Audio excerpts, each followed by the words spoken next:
Hello दोस्तों, नमस्कार। मैं Manoj Kumar Bhaskar knowledge career academy को आपका हार्दिक स्वागत करता हूं।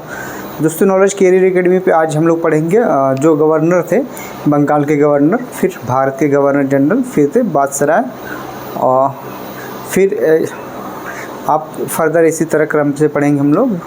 भारतीय मॉडर्न आधुनिक इतिहास में दो चीज़ें हमेशा इतिहास को प्रभावित की हैं, एक जो गवर्नर जनरल थे ये, और राष्ट्रीय कांग्रेस अधिवेशन। ये पूरे हमारे जो इतिहास है, आधुनिक इतिहास, इसमें कहीं ना कहीं जो भी प्रश्न आता है इसमें इन दोनों का एक जॉइंट होता है या कनेक्टिविटी होती है इनकी, कि वहाँ से ही प्रश्न अधिकतर आते हैं। ये तो गवर्नर जनरल का काम 1773 से लेकर 1948 तक, एक बहुत लंबा कार्यकाल है।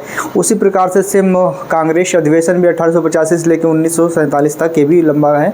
तो आज हम लोग पढ़ेंगे एक ही दिन, केवल इसमें हम लोग आज केवल पढ़ेंगे कि गवर्नर जनरल के नाम और इनके कार्यकाल, दो चीज़ पढ़ेंगे। बाकी आगे वाले वीडियो में जब कभी हम लोग इनके एक एक गवर्नर जनरल और इनके जो है किए गए कार्यों के बारे में पढ़ेंगे। तो आज हम लोग केवल पढ़ेंगे गवर्नर जनरल और गवर्नर जनरल के कार्य। तो पहले बंगाल गवर्नर जनरल, फिर भारत के गवर्नर जनरल, फिर वायसराय। तो दोस्तों, आज हम लोग शुरू करते हैं। जैसा कि आप लोग बोर्ड में देख सकते हैं कि गवर्नर जनरल आज का टॉपिक है। तो देखते हैं दोस्तों कार्यकाल और इनका, गवर्नर जनरल कब से कब तक थे ये। पहला देखते हैं नाम और एक कार्यकाल है, फिर ये नाम, कार्यकाल, नाम और कार्यकाल। तो एक बार इसको और थोड़ा बॉक्स में कर देते हैं ताकि आप लोग स्क्रीनशॉट लें तो वहाँ से आराम से समझ में आए क्या है।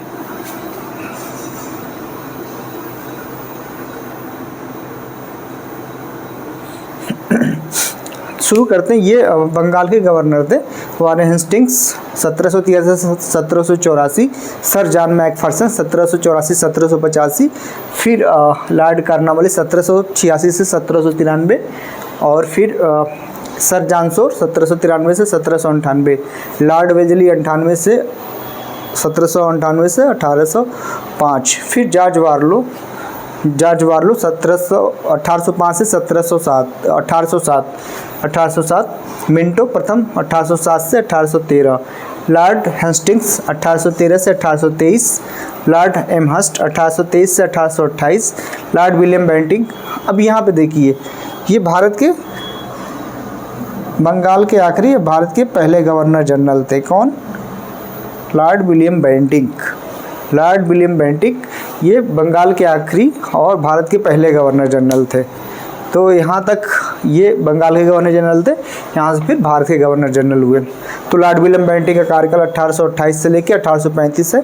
फिर लॉर्ड मेटकॉफ 1835 से 1836, फिर एमहर्स्ट मेटकॉफ 36, फिर ऑकलैंड 36 से 42, फिर लॉर्ड एलनबरो 1842 से 1844, फिर लॉर्ड हेडिंग्स 1844 से 1848, फिर डलहौजी को आप जानते हैं 1848 से 1856, फिर लॉर्ड कैनिंग 56 से लेकर 62, फिर लॉर्ड एल्गिन 62 से 1 साल का था कार्यकाल 63, फिर उसके बाद में लॉर्ड लॉरेंस 63 से लेकर 69, फिर लॉर्ड मेयो 69 से 72, फिर नॉर्थब्रुक 72 से 76, फिर लिटन 76 से 80, फिर रिफन 80 से 84, फिर डफरिन 84 से 88, जिसके कार्यकाल में आपको पता है कांग्रेस का स्थापना हुआ था, राष्ट्रीय कांग्रेस अधिवेशन का स्थापना हुआ था।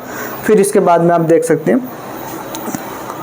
लैंसडाउन 1888 से 1894, और फिर लॉर्ड एल्गिन सेकेंड 1894 से 1899, फिर इसके बाद में लॉर्ड कर्जन 1899 से 1905, फिर लॉर्ड मिंटो 5 से 10, फिर हार्डिंग्स 1910 से 1916, फिर उसके बाद में चेम्सफोर्ड 16 से 21, फिर रीडिंग 21 से 26, फिर इरविन 26 से 31, फिर 31 के बाद में आप देख सकते हैं लॉर्ड वेलिंगटन 31 से 36, फिर लिन लिथगो 36 से लेके 43, फिर लॉर्ड बेबल 43 से 47, फिर लास्ट में लॉर्ड माउंटबेटन मार्च 1947 से जून 1948 तक। तो ये था दोस्तों, आप इसको स्क्रीनशॉट भी ले सकते हैं, क्योंकि अभी हमने दो ही चीज़ें इसमें पढ़ा है, एक तो गवर्नर जनरल, और एक चीज़ बताना भूल गए दोस्तों कि डफरिन, यहाँ पे आप देख सकते हैं कैनिंग जो थे वो भारत के लास्ट गवर्नर जनरल थे और पहले वायसराय थे। तो यहाँ पे आपने देखा लॉर्ड विलियम बेंटिंक, ये बंगाल के लास्ट गवर्नर जनरल थे, भारत के प्रथम गवर्नर जनरल थे। और यहाँ पे लॉर्ड कैनिंग जो है भारत के लास्ट गवर्नर जनरल थे और भारत के प्रथम वायसराय थे। तो ये दो चीज़ें भी इम्पोर्टेंट हैं। और बाकी इनके कार्यकाल में जो सारी चीज़ें इन्होंने की है वो सारी चीज़ें पढ़ाई जाएंगी। लेकिन पहले आप इसको याद करें, पहले इनके नाम और इनके कार्यकाल याद करें। इसी हिसाब से फिर कांग्रेस अधिवेशन को कल पढ़ाया जाएगा, तो इनके किसने अध्यक्षता की और किस साल में की, ये सब चीज़ें पढ़ाई जाएगी। फिर इसको फर्दर डिटेल में और पढ़ाया जाएगा। लेकिन ये भी इम्पोर्टेंट है, जो कभी कार्यकाल मिलाने के लिए देता है तो अच्छा होता है कि हम इसको पढ़ें और याद रखें। इसके बाद में हम मॉडर्न हिस्ट्री में बहुत सारी वो चीज़ें पढ़ेंगे, जैसे सिखों का कार्यकाल हो गया, फिर उसके बाद में बंगाल के नवाबों का कार्यकाल हो गया, फिर इसके बाद में जो प्राचीन इतिहास है उसमें कुछ धर्म संप्रदाय हैं उनके जो जिसके प्रचार प्रसार किया करते हैं वो थे। फिर मराठों का कार्यकाल, मराठों में कौन कहाँ तक था, किसने कार्यकाल किसका था, किसने क्या किया, ये सारी चीज़ें। फिर मैसूर का, फिर जितने भी युद्ध हुए ये सारी चीज़ें पढ़ाई जाएंगी। फिर 1900 से लेके 1920 तक, फिर 1920 से लेकर 1947 तक बिल्कुल विधिवत मंथ वाइज ईयर वाइज सारा कुछ पढ़ाया जाएगा। अगर आपको कंटेंट अच्छा लगे तो नॉलेज कैरियर एकेडमी बने रहें। और आप लोग जो हमारे इस चैनल पे जो पढ़ाया जाएगा वो ऑथेंटिक तो होगा ही, साथ में बहुत ही इम्पोर्टेंट होगा। बहुत सारी चीज़ें नहीं पढ़ाई जाएंगी, लेकिन जो पढ़ाई जाएंगी श्योर है कि उसमें से ज़रूर एग्ज़ाम में आएगा। तो आप लोग नॉलेज कैरियर एकेडमी बने रहें। धन्यवाद दोस्तों।